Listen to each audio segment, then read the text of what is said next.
നമസ്കാരം, challenger app YouTube ചാനലിലേക്ക് എല്ലാവർക്കും സ്വാഗതം. 2024 നവംബർ മാസത്തിലാണ് നമ്മുടെ LGSന്റെ പരീക്ഷ നടക്കാൻ പോകുന്നത്.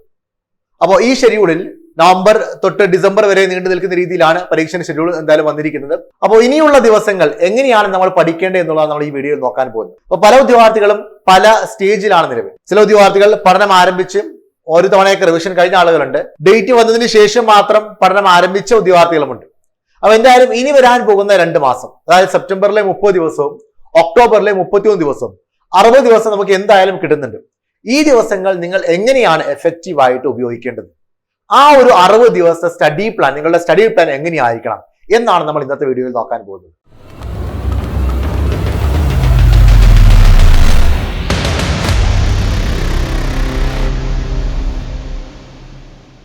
അപ്പൊ ഇതാണ് നമ്മുടെ LGS പരീക്ഷയുടെ കലണ്ടർ, പരീക്ഷാ തീയതികൾ. നവംബർ മാസം 2-ാം തീയതി കൊല്ലം, പാലക്കാട്, കാസർഗോഡ്, വയനാട് ജില്ലകൾക്കും 23 കണ്ണൂർ, മലപ്പുറം, പത്തനംതിട്ട, 30 തിരുവനന്തപുരം, തൃശ്ശൂർ, കോട്ടയം. ഇനി ഇടുക്കി, എറണാകുളം പോലെയുള്ള ജില്ലകൾക്കൊക്കെ ഡിസംബർ മാസത്തിലെ കലണ്ടറിലായിരിക്കും പരീക്ഷ വരുന്നത്.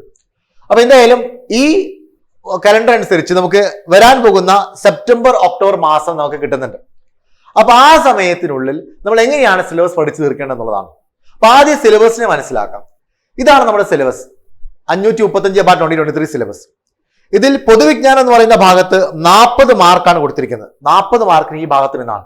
അപ്പൊ ഇതിൽ ഒരു 7ഓളം ടോപ്പിക്കുകൾ ഇതിന്റെ ഭാഗമായിട്ട് ഉൾപ്പെടുത്തിയിട്ടുണ്ട്. ഓക്കെ. രണ്ടാമത് വളരെ കൂടുതൽ വെയിറ്റേജ് ഉള്ള ആനുകാലിക വിഷയങ്ങൾ എന്ന് പറയുന്ന കറണ്ട് അഫയേഴ്സിന്റെ ടോപ്പിക് 20 മാർക്കാണ്. പിന്നെ സയൻസ് 10 മാർക്ക്, പൊതുജനാരോഗ്യം 10 മാർക്ക്, മാത്സും റീസണിംഗ് കൂടെ ചേർന്ന് 20 മാർക്ക്. അപ്പൊ നമ്മൾ നോക്കാൻ പോകുന്നത് ഈ 100 മാർക്കിന്റെ സിലബസിനെ 60 ദിവസം കൊണ്ട് എങ്ങനെ പഠിക്കാം, ഒരു ദിവസം നിങ്ങൾ എത്ര മണിക്കൂർ സ്പെൻഡ് ചെയ്യണം, ഇനി ആ ദിവസം ഓരോ ദിവസങ്ങൾ പഠിക്കുന്ന സമയത്ത് അതിൽ എന്തൊക്കെ കാര്യങ്ങൾ ഉൾപ്പെടുത്തണം നോക്കാം. ഒന്നാമത്, ഇനി നമുക്ക് ബാക്കിയുള്ളത് 60 ദിവസമാണ്. 60-ൽ കൂടുതൽ ദിവസങ്ങളുണ്ട്. പക്ഷെ ഞാൻ 60 ദിവസത്തെ സ്റ്റഡി പ്ലാൻ ആണ് പറയുന്നത്. കാരണം ഞാൻ സെപ്റ്റംബർ 1 തൊട്ടുള്ള രീതിയിലാണ് എടുക്കുന്നത്. നിങ്ങൾക്ക് ഇപ്പോൾ തൊട്ട് വേണമെങ്കിൽ പഠിച്ചു തുടങ്ങാം. പക്ഷെ 60 ഡേയ്സിന്റെ പ്ലാൻ ആണ്. 60 ദിവസം ബാക്കിയുണ്ട്. ഒരു ദിവസം നിങ്ങൾ 5 മണിക്കൂർ വെച്ച് പഠിക്കുകയാണെങ്കിൽ നമുക്ക് മൊത്തം 300 മണിക്കൂർ പഠിക്കാൻ വേണ്ടി കിട്ടും. LGSന്റെ സിലബസ് കംപ്ലീറ്റ്ലി പഠിക്കാൻ ഈ 300 മണിക്കൂർ ധാരാളമാണ്. എല്ലാവർക്കും അറിയാം, വളരെ ചെറിയൊരു സിലബസ് ആണ്. കമ്പാരിറ്റീവ്ലി LDC വെച്ച് നോക്കുമ്പോൾ ചെറിയ സിലബസ് ആണ്. 1. 2, ഒരു പരീക്ഷ മാത്രമേ നമുക്ക് നിലവിലുള്ളൂ, ഈ വർഷമുള്ളൂ.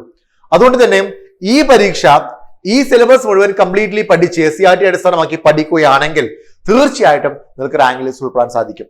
അതിന് ഈ 300 മണിക്കൂർ ധാരാളമാണ്. ഈ 300 മണിക്കൂർ നിങ്ങൾ എങ്ങനെയാണ് എഫക്റ്റീവ്ലി സ്പെൻഡ് ചെയ്യേണ്ടത് നോക്കാം. 5 കാര്യങ്ങളാണ് നിങ്ങൾ ഈ ഒരു ദിവസം 5 മണിക്കൂർ പഠിക്കണം എന്ന് പറഞ്ഞില്ലേ, ആ 5 മണിക്കൂർ നിങ്ങൾ സ്പെൻഡ് ചെയ്യുന്ന സമയത്ത്, അല്ലെങ്കിൽ ടോട്ടൽ 300 മണിക്കൂർ നിങ്ങൾ പഠിക്കുമ്പോൾ നിങ്ങൾ ശ്രദ്ധിക്കേണ്ട 5 കാര്യങ്ങളുണ്ട്. 1, ഈ 300 മണിക്കൂറിന്റെ പഠനത്തിൽ നമ്മൾ സിലബസ് മുഴുവൻ കംപ്ലീറ്റ് ആക്കാൻ സാധിച്ചിരിക്കണം. ഇതാണ് ഒന്നാമത്തെ പോയിന്റ്. 2, മുൻവർഷ ചോദ്യ പേപ്പറുകൾ നമുക്ക് ഇതിൽ ഡിസ്കസ് ചെയ്യാൻ, അല്ലെങ്കിൽ ഇതിൽ പഠിച്ചു പോകാൻ പറ്റണം.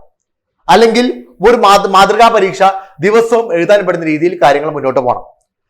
4ാമത്തെ കാര്യം, ആനുകാലിക വിഷയങ്ങൾ, കറണ്ട് അഫയേഴ്സിന് ദിവസവും പ്രാധാന്യം കൊടുക്കാൻ സാധിക്കണം. അതേപോലെ തന്നെ എല്ലാ ദിവസവും SCERT പാഠപുസ്തകങ്ങളും നമുക്ക് വായിക്കാൻ പറ്റണം. ഈ 5 കാര്യങ്ങൾ ദിവസവും 5 മണിക്കൂർ വെച്ച് നമ്മൾ ചെയ്യാൻ സാധിക്കണം. അപ്പൊ അങ്ങനെയെങ്കിൽ ഒരു സബ്ജക്റ്റിന് എത്ര മണിക്കൂർ വെച്ച് നമ്മൾ സ്പെൻഡ് ചെയ്യണം, എങ്ങനെയായിരിക്കണം നമ്മളെ പഠനം എന്നുള്ളതാണ്. നോക്കിയേ, ഇവിടെ പൊതുവിജ്ഞാനം എന്ന് പറയുന്ന ഭാഗത്ത് 40 മാർക്കാണ്. ഈ 40 മാർക്കിന് വേണ്ടി നമ്മൾ 120 മണിക്കൂർ സ്പെൻഡ് ചെയ്യേണ്ടതുണ്ട്. എത്ര മണിക്കൂറാ? 120 മണിക്കൂർ. 120 മണിക്കൂർ എന്ന് പറയുമ്പോൾ പൊതുവിജ്ഞാനത്തിലെ കണ്ടന്റ് പഠിക്കാൻ വേണ്ടി മാത്രം 60 ദിവസം നിങ്ങൾ പഠിക്കുമ്പോൾ ഒരു ദിവസം 2 മണിക്കൂറെങ്കിലും ആവറേജ് നിങ്ങൾ ഇതിനു വേണ്ടി മാത്രം മാറ്റി വെക്കണ്ടേ? കാരണം 7 ടോപ്പിക്സ്, ആ 7 ടോപ്പിക്സ് ഞാൻ കാണിച്ചു തരാം. 7 ടോപ്പിക്സ് നമുക്ക് പൊതുവിജ്ഞാനത്തിൽ പഠിക്കാനുണ്ട്. ആ 7 ടോപ്പിക്സിലൊക്കെ ദിവസവും 2 മണിക്കൂർ വെച്ച് മാറ്റി വെച്ചാൽ തന്നെ നമുക്ക് 60 ദിവസം കൊണ്ട് 120 മണിക്കൂർ നമുക്ക് കംപ്ലീറ്റ് ചെയ്യാൻ സാധിക്കും. ആനുകാലിക വിഷയങ്ങൾ 20 മാർക്കാണ്. ആനുകാലിക വിഷയങ്ങൾ ആ 20 മാർക്ക് നമുക്ക് നേടിയെടുക്കണമെന്നുണ്ടെങ്കിൽ 50 മണിക്കൂറെങ്കിലും നിങ്ങൾ ഒരു ദിവസം ഇതിനു വേണ്ടി ഒരു മാസം, ഈ 60 ദിവസം കൊണ്ട് നിങ്ങൾ സ്പെൻഡ് ചെയ്യണം. 60 ദിവസം 50 മണിക്കൂർ എന്ന് പറയുമ്പോൾ ഒരു ദിവസം ആവറേജ് 1 മണിക്കൂർ അല്ലെങ്കിൽ 3/4 മണിക്കൂർ നിങ്ങൾ ഇതിനു വേണ്ടി മാറ്റി വെക്കേണ്ടതുണ്ട്. എങ്കിൽ മാത്രമേ നമുക്ക് 60 ദിവസം കൊണ്ട് 50 മണിക്കൂർ ഉൾപ്പെടുത്തിക്കൊണ്ട് നമുക്ക് ആനുകാലിക വിഷയങ്ങൾ പഠിച്ചു തീർക്കാൻ പറ്റുള്ളൂ. സയൻസ് 10 മാർക്കേ ഉള്ളൂ, 40 മണിക്കൂർ ഇതിനുവേണ്ടി മാറ്റി വെക്കണം. പൊതുജനാരോഗ്യം 10 മാർക്കാണ്, 40 മണിക്കൂർ. ഗണിതം, മാനസിക ശേഷി 20 മാർക്കാണ്, 50 മണിക്കൂർ. മൊത്തം 100 മാർക്കിന്റെ സിലബസ് പഠിക്കാൻ 300 മണിക്കൂർ നമ്മൾ മാറ്റിവെക്കുന്നു. ഇതിൽ ഈ ആനുകാലിക വിഷയങ്ങളും സയൻസും പൊതുജനാരോഗ്യവും ഗണിത മാനസിക ശേഷിയും ഇതിലൊന്നും കൺഫ്യൂഷൻ ഉണ്ടാവാൻ യാതൊരു സാധ്യതയില്ല. കാരണം എന്താ, അതിലെ സിലബസിൽ ആനുകാലിക വിഷയങ്ങൾ എന്ന് പറഞ്ഞ് അങ്ങനത്തെ 20 മാർക്ക് കൊടുത്തിട്ടുണ്ട്. സയൻസ്, ഫിസിക്സും കെമിസ്ട്രിയും കൂടി ചേർന്ന് 10 മാർക്ക്. പിന്നെ ബയോളജിയിലെ പൊതുജനാരോഗ്യം അത് അങ്ങനെ ഒരു സിലബസ് അതിന്റെ 10 മാർക്ക്. മാത്സ് 8 ടോപ്പിക്സ് എന്നിട്ടുണ്ട്. റീസണിങ് അതുപോലെ തന്നെ രണ്ടും കൂടി ചേർന്ന് 20 മാർക്ക് എന്നിട്ടുണ്ട്. അപ്പൊ അതിന് ഞാൻ ഇവിടെ പറഞ്ഞ പോലെ തന്നെ ഓരോന്നിനും റെസ്പെക്റ്റീവ് ആയിട്ടുള്ള മണിക്കൂറുകൾ നോക്കിയാൽ മതി. അതിനനുസരിച്ച് നിങ്ങൾക്ക് ഡിവൈഡ് ചെയ്ത് ഷെഡ്യൂൾ ഉണ്ടാക്കാം. പക്ഷെ പൊതുവിജ്ഞാനം അങ്ങനെയല്ല. ഈ 40 മാർക്ക് എന്ന് പറയുന്നത് 7 സബ്ജക്റ്റുകൾ കൂടി ചേർന്നിട്ടാണ്. അങ്ങനെയെങ്കിൽ ഓരോ സബ്ജക്റ്റിനും നമ്മൾ എത്ര മണിക്കൂർ വെച്ച് സ്പെൻഡ് ചെയ്യണം എന്നുള്ളത് പ്രത്യേകം മനസ്സിലാക്കേണ്ടതുണ്ട്. അതാണ് ഞാൻ അടുത്തതിൽ കാണിക്കാൻ പോകുന്നത്. ഈ പൊതുവിജ്ഞാനത്തിൽ നമുക്കുള്ളത് 7 സബ്ജക്ട്സ് എന്ന് പറഞ്ഞു. ഇതാണ് ആ 7 സബ്ജക്ട്സ്. അതിൽ ആദ്യത്തെ 2 ഒന്ന് ചരിത്രം ഇന്ത്യൻ സ്വാതന്ത്ര്യ സമരം. ചരിത്രം ഇന്ത്യൻ സ്വാതന്ത്ര്യ സമരം എന്ന് പറയുന്ന ഭാഗത്തിൽ നിന്ന് 5 മാർക്കിനാണ് ചോദ്യങ്ങൾ വരുന്നത്. ഈ 5 മാർക്ക് പഠിക്കാൻ നമ്മൾ 15 മണിക്കൂർ സ്പെൻഡ് ചെയ്യണം. 15 മണിക്കൂർ സ്പെൻഡ് ചെയ്താൽ മാത്രമേ ഈ ചരിത്രം ഇന്ത്യൻ സ്വാതന്ത്ര്യ സമരം എന്ന് പറയുന്ന ടോപ്പിക് നമുക്ക് കംപ്ലീറ്റ് ചെയ്യാൻ പറ്റുള്ളൂ. അപ്പൊ 15 മണിക്കൂർ പഠിച്ചാൽ ഈ ടോപ്പിക് കംപ്ലീറ്റ് ആവോ? കംപ്ലീറ്റ് ആവും. അത്ര പഠിക്കാൻ ആ ടോപ്പിക്കിലുള്ളൂ. അപ്പൊ നിങ്ങൾ മുൻവർഷ പരീക്ഷകളുടെ ചോദ്യപേപ്പറുകൾ നോക്കിയാൽ മതി, LGS ചോദ്യപേപ്പറുകൾ നോക്കിയാൽ മതി. 15 മണിക്കൂർ നിങ്ങൾ ഇതിനു വേണ്ടി സ്പെൻഡ് ചെയ്യുകയാണെങ്കിൽ നല്ല ആഴത്തിൽ ആ പഠിക്കുന്ന 15 മണിക്കൂർ എഫക്റ്റീവായി പ്രൊഡക്റ്റീവായി യൂസ് ചെയ്യുക എന്നുള്ളത് മാത്രമേ ഉള്ളൂ. അങ്ങനെയാണെന്നുണ്ടെങ്കിൽ തീർച്ചയായിട്ടും ഈ സിലബസ് കംപ്ലീറ്റ് ചെയ്യാൻ വേണ്ടി സാധിക്കും. 2 സ്വതന്ത്രാനന്തര ഇന്ത്യ. അതിനും 5 മാർക്കാണ്. അതിനും 15 മണിക്കൂർ സ്പെൻഡ് ചെയ്യാം. ഇന്ത്യൻ ഭരണഘടന കമ്പാരിറ്റീവ്ലി LDC അപേക്ഷിച്ച് 12th ലെവൽ ഡിഗ്രി ലെവൽ പരീക്ഷകൾ അപേക്ഷിച്ച് നോക്കുമ്പോൾ വളരെ ചെറിയ സിലബസ് ആണ് ഈ പറയുന്ന ഇന്ത്യൻ ഭരണഘടന. പഠിച്ചാൽ വളരെ ഇൻട്രസ്റ്റിംഗ് ആണ്. പഠിച്ചാൽ തീർച്ചയായിട്ടും 5 മാർക്ക് നേടിയെടുക്കാൻ പറ്റുന്ന ഒരു സിലബസ് ആണ്. അതിനും 15 മണിക്കൂർ ഉണ്ടെങ്കിൽ തീർച്ചയായിട്ടും നിങ്ങൾക്ക് ആകെ 3-4 ടോപ്പിക്സ് മാത്രമേ അതിൽ പറഞ്ഞിട്ടുള്ളൂ. അത് കംപ്ലീറ്റ് ആക്കാൻ പറ്റും. ഭൂമിശാസ്ത്രം ഇന്ത്യ. ഇന്ത്യൻ ഭൂമിശാസ്ത്രം ഇതും കമ്പാരിറ്റീവ്ലി ചെറിയൊരു ടോപ്പിക്കാണ്, സിലബസ് ആണ് കൊടുത്തിരിക്കുന്നത്. അതിന് 15 മണിക്കൂർ സ്പെൻഡ് ചെയ്യാം. ഓക്കെ. ഭൂമിശാസ്ത്രം കേരളം അങ്ങനെയല്ല. അത് തിരുവനന്തപുരം തൊട്ട് കാസർഗോഡ് വരെയുള്ള മുഴുവൻ ജില്ലകളും അതിനു പുറമെ ഭൂപ്രകൃതി, നദികളും കായലുകളും ഒക്കെ ഉൾപ്പെടുന്ന വലിയൊരു സിലബസ് ആക്കി കൊടുത്തിട്ടുണ്ട്. മാത്രമല്ല അതിന്റെ വെയിറ്റേജിന് വ്യത്യാസമുണ്ട്. 10 മണിക്കൂറാണ് ഭൂമിശാസ്ത്രം കേരളത്തിന് വേണ്ടി സിലബസിൽ കൊടുത്തിരിക്കുന്നത്. ആ 10 മാർക്ക് ആ 10 മാർക്ക് കിട്ടണമെന്നുണ്ടെങ്കിൽ 30 മണിക്കൂറെങ്കിലും പഠിക്കേണ്ടതുണ്ട്. ഇതിന്റെ നേരെ ഇരട്ടി തന്നെ പഠിക്കേണ്ടതുണ്ട്. അത്രയും കണ്ടന്റും ആ സിലബസിൽ കൊടുത്തിട്ടുണ്ട്. ചരിത്രം കേരളം 5 മാർക്കാണ്. 15 മണിക്കൂർ പഠിച്ചാൽ മതി. കലാ, കായിക, സാംസ്കാരിക, ശാസ്ത്ര, സാങ്കേതിക മേഖല 5 മാർക്കാണ്. ഓക്കെ. 15 മണിക്കൂർ സ്പെൻഡ് ചെയ്യുക. അപ്പോ ഞാൻ പറഞ്ഞു വന്നത് ഇതിൽ 5 മാർക്ക് വീതമുള്ള ഓരോ സബ്ജക്റ്റുകൾക്കും ഞാൻ എന്റെ സ്റ്റഡി പ്ലാനിൽ കൊടുത്തിരിക്കുന്നത് 15 മണിക്കൂറാണ്. പിന്നെ ഭൂമിശാസ്ത്രം കേരളം എന്ന് പറയുന്ന അത് മാത്രമാണ് പൊതുവിജ്ഞാനത്തിൽ 10 മാർക്കുള്ളത്. അതിനുവേണ്ടി മാത്രം 30 മണിക്കൂറും ഈ സ്റ്റഡി പ്ലാനിൽ മാറ്റി വെച്ചിട്ടുണ്ട്. അപ്പൊ ഈ സ്റ്റഡി പ്ലാൻ പ്രകാരം നിങ്ങൾ പഠിക്കുകയാണെങ്കിൽ 60 ദിവസം കൊണ്ട് 300 മണിക്കൂർ ഒക്കെ നിങ്ങൾ പഠിക്കാൻ റെഡിയാണ്. അതായത് ഒരു ദിവസം 5 മണിക്കൂർ മാത്രമേ വരുന്നുള്ളൂ. ഒരു പക്ഷെ 5 മണിക്കൂർ കണ്ടിന്യൂസ്ലി പഠിക്കാൻ സാധിക്കണമെന്നില്ല. രാവിലെ 2 മണിക്കൂർ ആവാം, ജോലി കഴിഞ്ഞ് വന്നതിന് ശേഷം 3 മണിക്കൂർ ആവാം, അല്ലെങ്കിൽ ഉച്ചയ്ക്ക് ഇടയ്ക്ക് 1 മണിക്കൂർ പഠിക്കും. അങ്ങനെയാവാം, എങ്ങനെയും ആവാം. ഒരു ദിവസം നിങ്ങൾ പഠിക്കുന്നത് 5 മണിക്കൂർ മിനിമം ആയിരിക്കണം.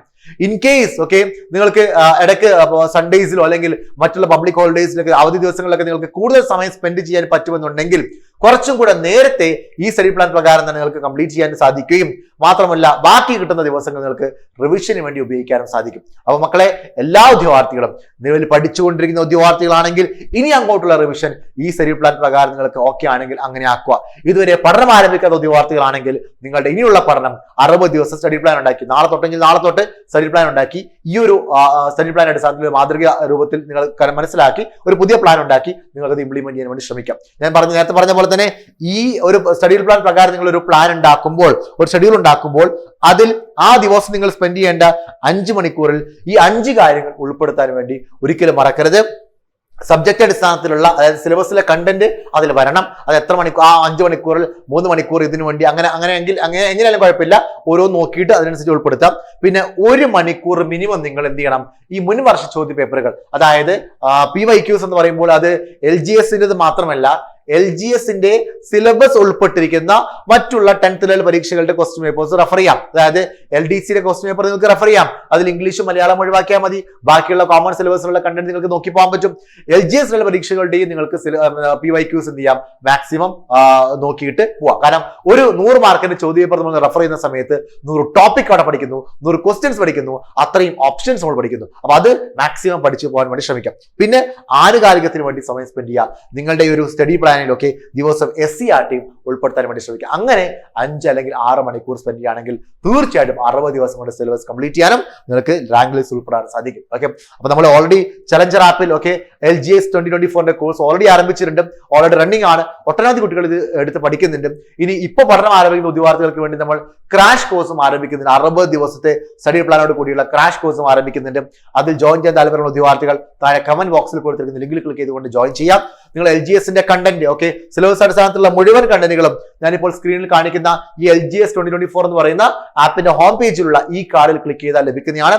അത് ക്ലിക്ക് ചെയ്ത് കഴിഞ്ഞാൽ അതിൽ ടോപ്പിക് എന്ന് പറയുന്ന ഭാഗത്ത് ഓരോരോ കണ്ടന്റും സിലബസിലെ ഓരോ ടോപ്പിക്കും അതിന്റെ വീഡിയോ ക്ലാസ്സുകളും പരിശീലിക്കാനുള്ള ചോദ്യങ്ങളും നോട്ട്സും ഉൾപ്പെടെ എല്ലാം കൊടുത്തിട്ടുണ്ട്. ഇനി മാത്രമല്ല എല്ലാ ദിവസവും രാവിലെ 5 മണി തൊട്ട് രാത്രി 9 മണി, രാവിലെ 5 മണി തൊട്ട് രാത്രി 9 മണി വരെ ആപ്പിന്റെ ഹോം പേജിലുള്ള ഈ ഡെയിലി എക്സാം, ഞാൻ ഇവിടെ ഹൈലൈറ്റ് ചെയ്യുന്ന ഈ ഡെയിലി എക്സാം എന്ന് പറയുന്ന ഓപ്ഷനിൽ ക്ലിക്ക് ചെയ്ത് കഴിഞ്ഞാൽ LGSന്റെ 100 മാർക്കിന്റെ മാതൃകാ പരീക്ഷ നടക്കുന്നുണ്ട്. ആയിരക്കണക്കിന് ഉദ്യോഗാർത്ഥികളാണ് ദിവസവും ഈ പരീക്ഷ എഴുതുന്നത്. എല്ലാ ഉദ്യോഗാർത്ഥികളെയും ഈ പരീക്ഷ എഴുതാൻ വേണ്ടി ഞാൻ ക്ഷണിക്കുന്നു. ദിവസവും ഈ പരീക്ഷ എഴുതി നിങ്ങളുടെ റാങ്ക് എത്രയാണെന്ന് മനസ്സിലാക്കുക, നിങ്ങളുടെ നിലവാരം മനസ്സിലാക്കാം. ഓക്കെ, അപ്പൊ എല്ലാവർക്കും എല്ലാവിധ ആശംസകളും നേരുന്നു. Thank you.